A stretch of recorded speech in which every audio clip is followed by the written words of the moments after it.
Cerita bergambar kali ini berjudul Jodoh Pilihan Ibu. Yuk kita simak cerita bergambar ini.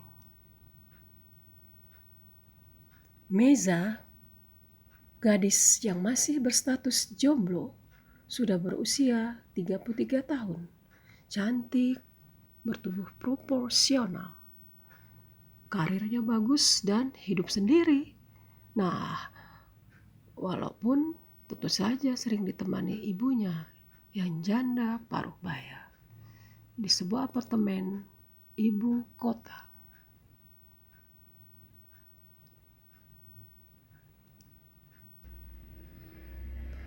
Pada suatu hari, ibunya jatuh sakit parah. Meza panik dan membawanya ke rumah sakit. Lalu dia menghubungi kakak-kakaknya. Di ruang perawatan setelah UGD, sang ibu berkata lemah. Meza, mungkin umur ibu sudah tak lama lagi, nak.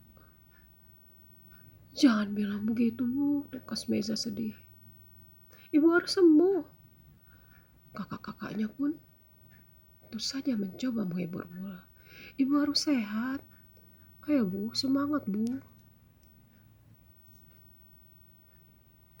Ibu melanjutkan dengan kata-katanya yang terpatah-patah. Ibu akan tenang meninggalkan dunia ini bila kau sudah menikah, Meza. Tinggal kau yang saja yang belum menikah.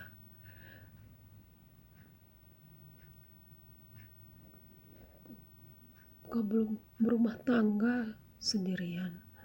Ibu khawatir kau masih sendiri, hanya mengejar karir. Meza mendesak. Tapi Bu, bukannya aku gak mau menikah, Bu. Belum ada jodoh yang pas bagiku, Bu. Kau ini terlalu memilih. Ibu yang akan pilihkan untukmu ya. Ibu, ini jangan milih dia. Masih ada yang begitu-begituan. Apa kau tak mau? Ibu tenang, nak. Bukan begitu, Bu. Tampak Meza hanya menunduk kepala. Dia bingung. Perasaannya bercampur aduk. Ibu tampak terengah-engah. Ia kesulitan bicara. Dokter pun segera dipanggil untuk memeriksanya. Meza dan kakak-kakaknya menjadi panik sekali. Kedua kakak Meza menegur sang adik. Bila kau sayang ibu, ayo dong, turutilah kata-kata ibu, Meza. Bikinlah ibu tenang dan bahagia. Meza mendesah, bingung dan makin sedih.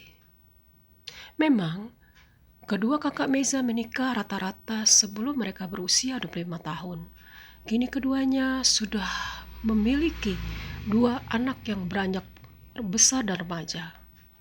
Mereka hanya ibu rumah tangga, sementara Meza berpendidikan tinggi dengan karir bagus. Beberapa kali kedua kakaknya mencoba menjodohkan dengan pria kenalannya, tetapi selalu ditolak. Dan tanpa respon, Meza tetap melajang hingga kini. Sementara itu kondisi ibu masih sama. Ia tak sadarkan diri. Dokter menyarankan agar ibu dibuat tenang, jangan dibebani pikiran yang berat. Meza tetap bungkam dengan pikiran kalut. Tentu saja ia teramat khawatir dan panik. Diraihnya tangan ibu dan digenggamnya erat-erat. Gadis itu tersendat-sendat berkata di telinga ibu, "Bu, cepat sembuh ya Bu. Aku akan menuruti kata-kata ibu. Aku janji Bu." Detik itu terasa ibu membalas genggamannya. Hingga ibu membuka matanya pelan-pelan dan tersenyum lemah memandangi si putri bungsunya itu. Meza tentu saja gembira sekali. Meza memeluk ibunya dengan gembira. Hatinya lebih tenang. Kedua kakaknya pun senang. Saat itu Meza menyempatkan ke toilet. Ia menangis pasrah karena demi ibu ia akan patuh padanya. Diam-diam ibu menelpon seseorang. Setelah dibantu, dihubungi oleh salah seorang kakak Meza. Dan malam itu Meza kembali menemani ibu di rumah sakit. Pagi harinya Meza menyuapi harapan sang ibu. Ia menggembira keadaan wanita yang dicintainya itu lebih baik. Jangan bikin aku takut dong bu, ayo sehat dan jangan sakit. Tiba-tiba muncul pria bermasker di ruangan itu. Assalamualaikum.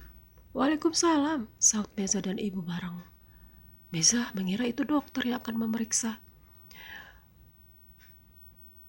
Meza, bagaimana keadaan ibu? Tanyanya. Meza heran dan menoleh padanya. Siapa ya? Nah Ibra, sini, ibu sudah baikan kok, sahut ibu dengan nada bersemangat. Ibra, gumam Meza lirih dengan mata tak berkedip menatap orang itu. Pria itu mendekat. Seraya membuka maskernya. Apa kabar Meza? Sapanya tersenyum. Belum juga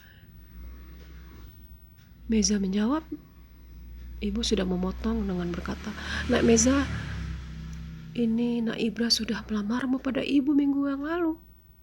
Meza, dialah calon suamimu.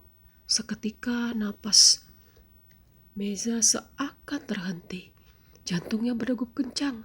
Pria itu menyadarkannya dalam senyum. Kau menerimaku Meza? Meza akhirnya mengangguk-ngangguk tak mampu bicara. Didengarnya ibu dan Ibra bernapas lega. Begitu ibu pulang ke rumah, segala sesuatunya pun diurus. Perempuan itu gembira sekali bisa menyaksikan putri bungsunya menikah beberapa hari kemudian. Demikian pula dengan kakak-kakak Meza dan keluarga besar. Seminggu kemudian, ibu pun berpulang selama-lamanya dengan tenang. Walaupun terpukul, Meza bersyukur bisa menuruti keinginan terakhir ibunya.